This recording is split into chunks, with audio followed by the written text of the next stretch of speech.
Hi, this is Greg Jasmine. This is for SDI FTT 111, week 8. This is the fastener lab, our final project. For the record, this is going to be done in one long shot and then edited together. There are going to be multiple camera angles. I'm going to try to make sure that this ugly mug is throughout all of that, because obviously I'm going to edit it down. I'm not going to make you watch an hour-long lab video. I don't think you can be a grade on that anyway. So without further ado, I'm going to go ahead and pull the camera from the tripod, show you the setup, show you what all the parts I have, and then we'll go on to each phase. So here we go. Alrighty, so here we have my Ren drill press with my collection of pop sockets.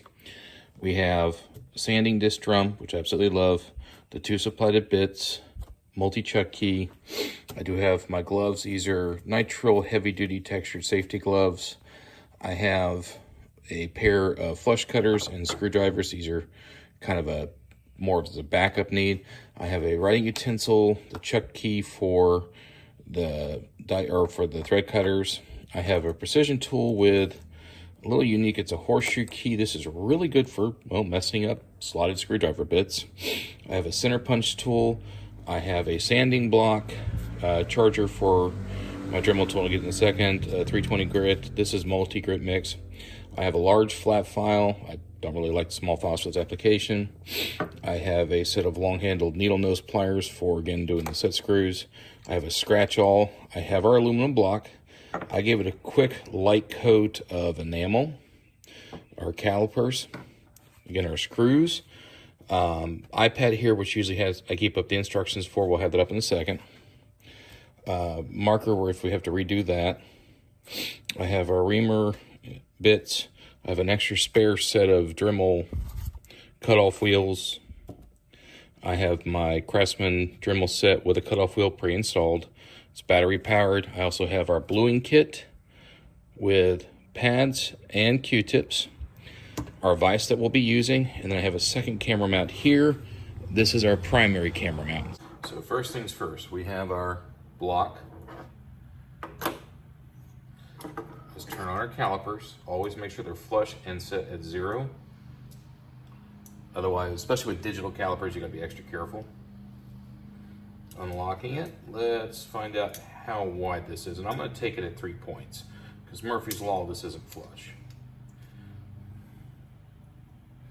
So this is exactly 52 millimeters.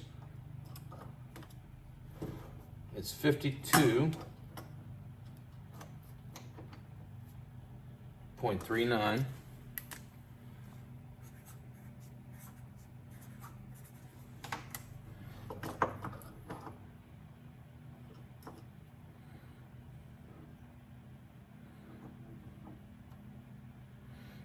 I'm getting 52.52. So we'll average that. We'll do that real fast. But first, let's go and get the other one. What is our overall total length? I have 103.36 at the center. 103.36. Well, so that actually is fairly consistent. It's within 100,000. So we're going to go ahead and call it 103.6. It's actually 0.61 to 0.63. They're both 0.62 on that one. So we'll average that out. So we're going to do cheat on the math. Why? Because, well, I'm in my 40s and God gave us modern technology. Let's use this. So, good old Google calculator, 52.39 plus 52.53. Do not, if you're watching this on the YouTube side of it, do your division right here, because order of operations will screw you up. You have to do each one long form. So they give us an average of 104.92. Now we divide that by the total number of factors. So divide by 2, because we have 2 results. We have an average of 52.46. So there we go. We'll reset to 0. And we're good. Now, why is that important? Well, half of that is going to be our center line. So let's go and find our center line first. So we are doing that first. And of course the lab doesn't want to stay up. Well, we kind of know what we're doing anyways at this point. So we're going to divide that number by 2. So divide by 2, not times by 2.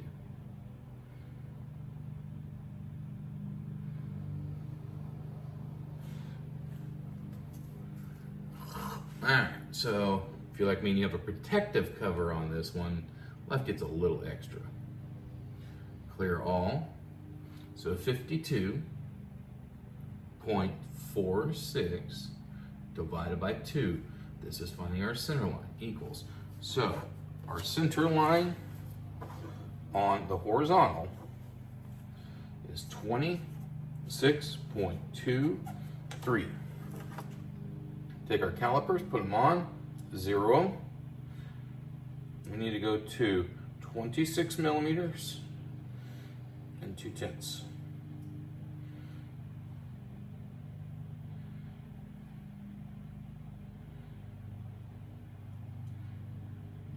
It's 25.23.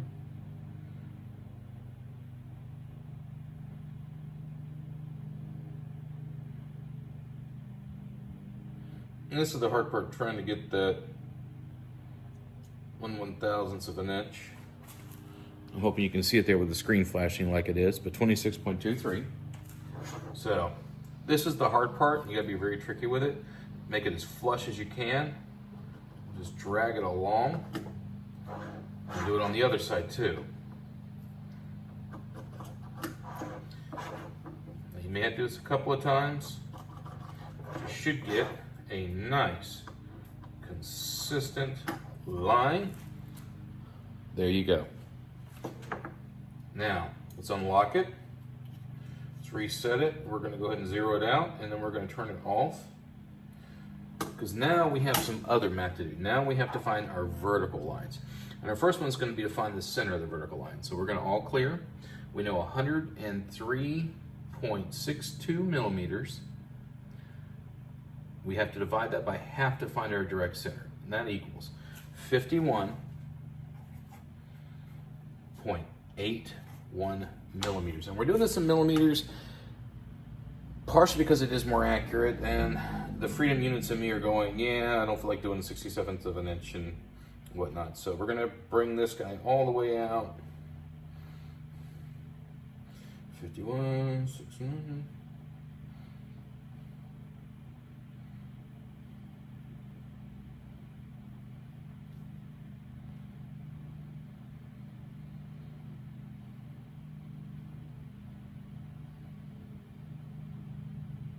Trying to get, you need to get as close as you can to that thousandths of an inch.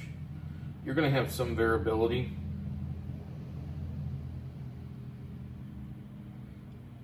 But by some token, again, I'm going to show it here, hopefully you can see it. If you can't, I apologize. We have it. So this is our first vertical line. So what we're going to do is, again, we're going to make a nice even mark as best we can. We're going to do it on both sides.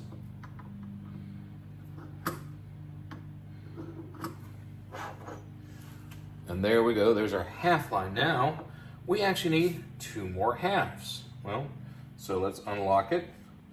Let's reset it, 0 it, and turn it off, because you don't waste batteries, and you're always gentle when you put this down. You don't slam that tool, that will destroy it.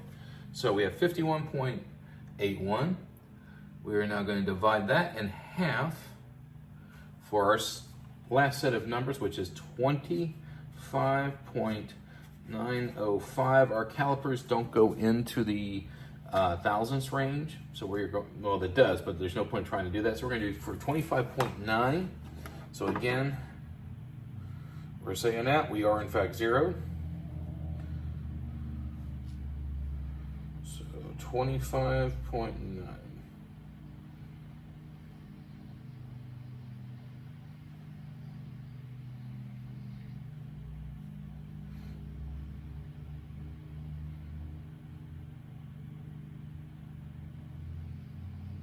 Let's just take some time.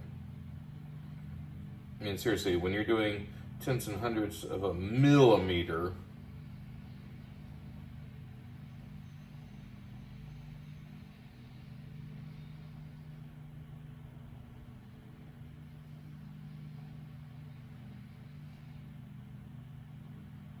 They're just literally breathing on it wrong. Or right.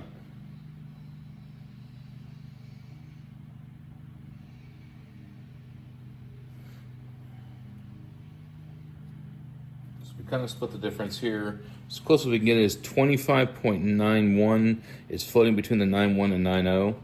So that is close as we get it. We are definitely locked down. So we are going to do our first set of lines.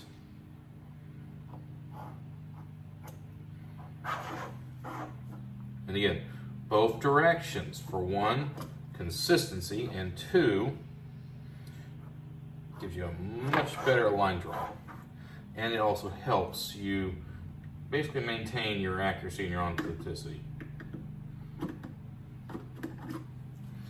There we go. So center punch, we found ours. So we are set up for that.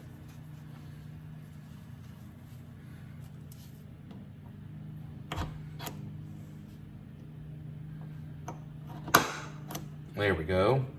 Really good one there. There. Let's redo this one again.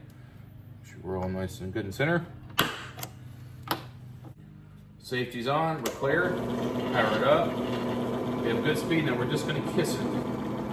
Nice. Good center. Nice and slow. Make sure you got a good firm grip.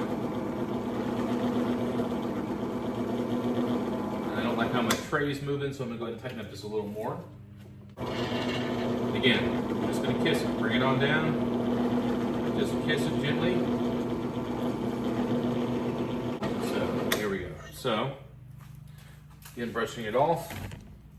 Good little starter holes. Almost. Well, pin turn on definitely got in there. So we're gonna go back in. We're gonna go do a little bit more. Yeah, equipment off before you start moving your hands around. So we have some really good, you can see these really nice, really nice. We are just kissing it, and then we're drilling. And we're not going all the way through.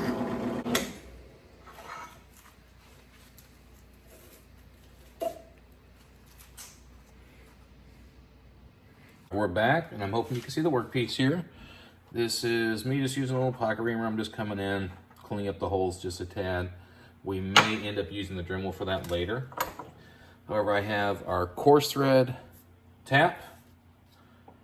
We're going to go ahead and just tap our units.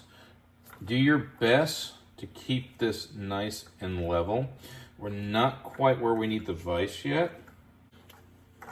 Again, this is just the coarse threading. This is just the reaming. And we're not going all the way down. All we're doing is just...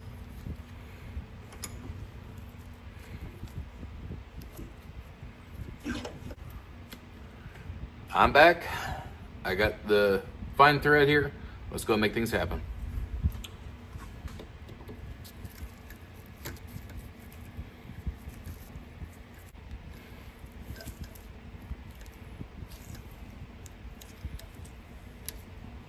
Slotted, so I'm gonna grab a slotted screwdriver real fast. But guess what?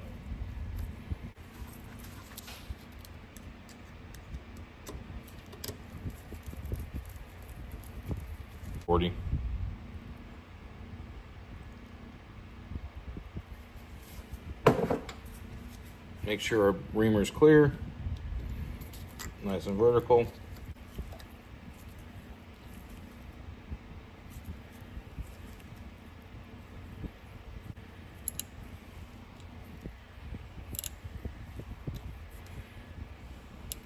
Again, our test screw.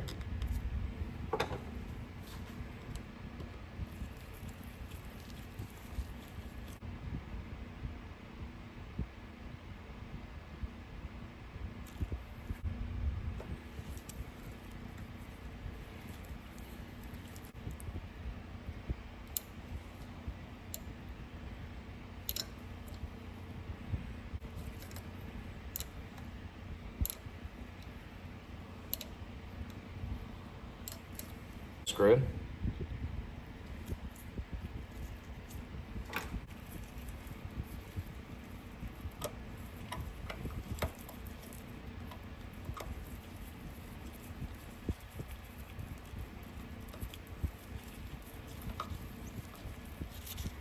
Yeah, we get a nice good bite. So we're going to pull this one out, and we're going to install that one with the wrong screwdriver as we go on to our next phase.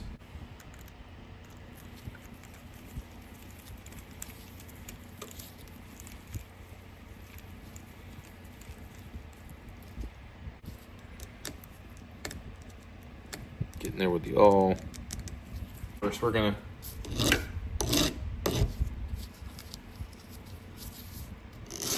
thread this guy in now at an angle.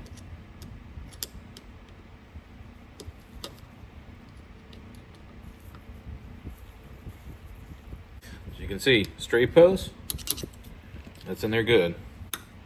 We're gonna go a little lower with this one. I want to go as low as I can without endangering. So that's our nasty screw that we're going to work on. Right here, Phillips head screwdriver, just in such a soft piece of metal.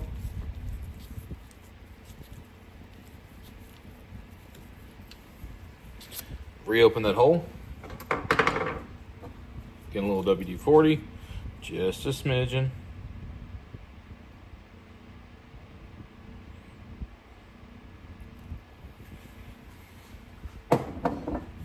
Tap and die. Keep it as straight as you can.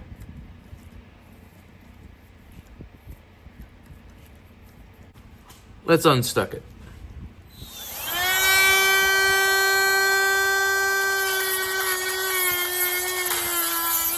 It will send it flying.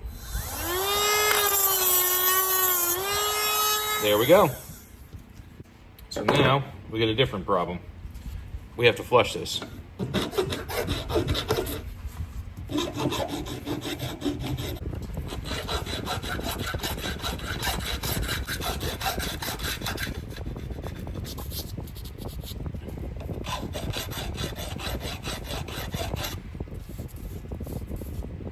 There you go. All right, guys, we're back with our ugly screw head. I know it's hard to see that in focus.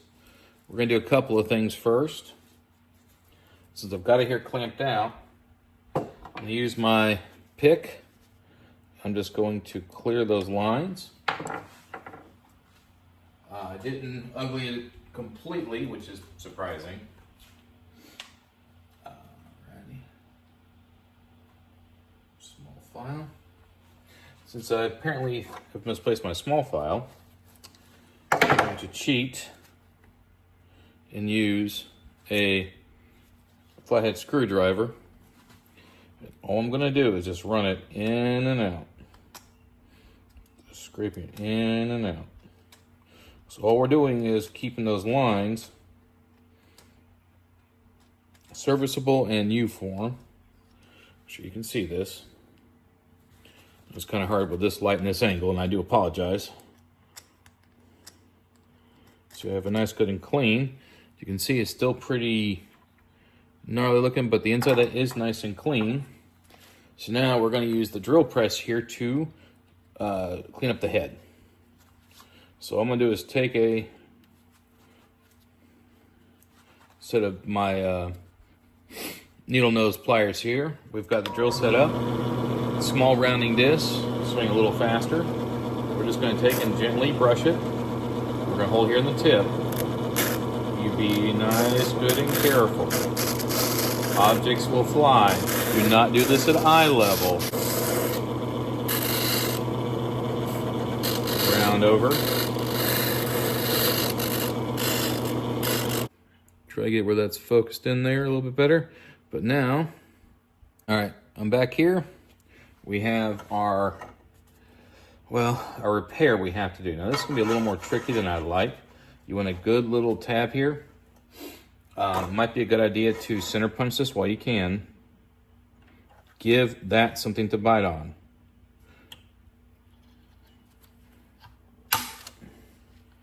There you go. Now, little liquid courage. A lot of liquid courage apparently. Let's get the speed up. That's just the drill itself that likes to move like that. So again, we're going to kiss and just kiss. Second here, guys, I'm finding my light.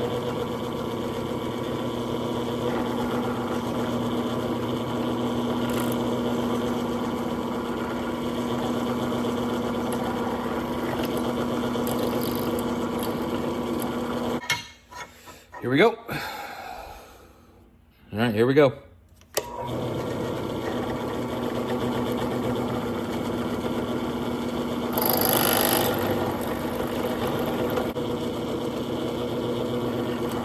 That's what we want. So, not perfect, but we got there more or less on the same alignment. We're all set. Let's tap and die this guy.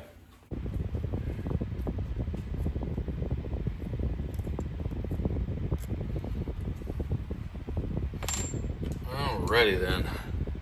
I'm back. All right, a little bit of oil.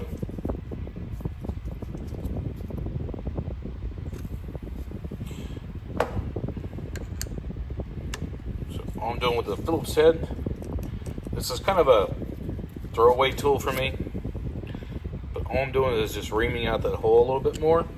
It does a way better job than this little pocket ream, that's for darn sure. All right.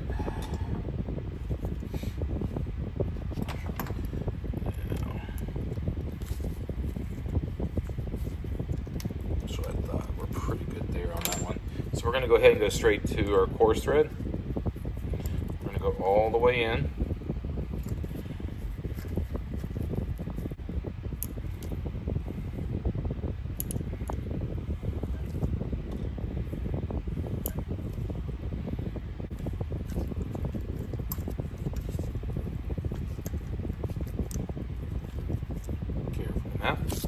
Clear that all up.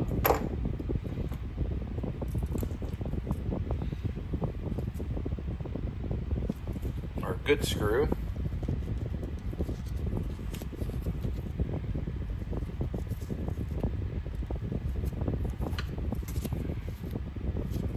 Might help if I have the right screwdriver, and I do apologize.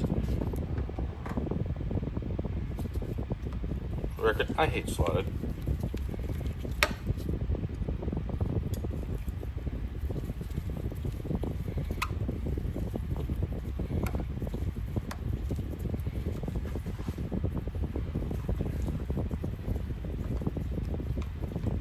I think we can say that's done. All right, on to the last one, fixing the damaged screw.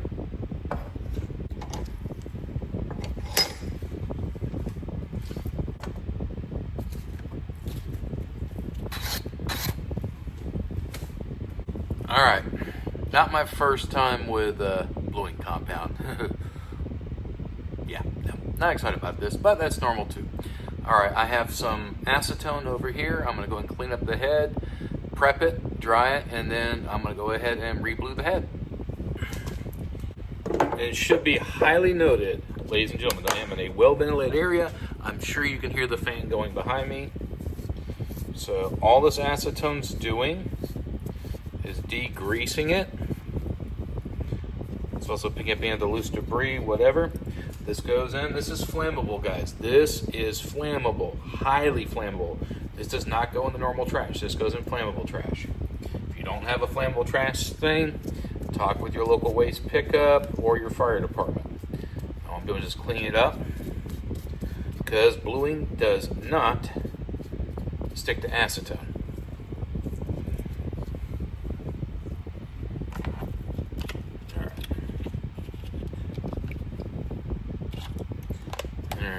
Q-tips, bluing compound. So, dry. It goes on clear. You just keep. See, it's almost an instant change, guys. As soon as you start getting threads like that, switch to the other end.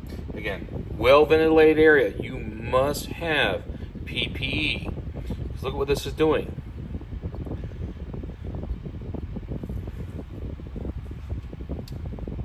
That's pretty darn good. That is almost original factory right there. Let's pull that away.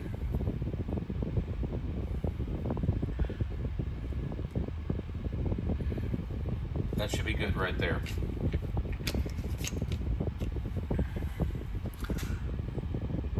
Alright, and I'm looking here at the camera, y'all can see that good.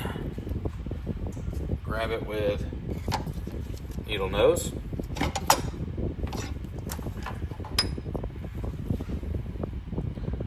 You can see it good. That is original blue condition. All right, guys, last overall shot here again. This is our block with our finished screw hole and repair. All three done.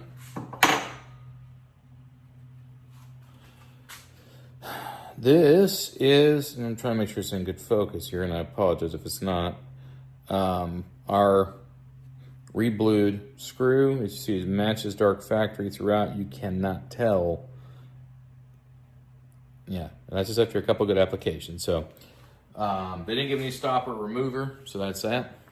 But, well, that's FTT 111, week 8, final project. See ya.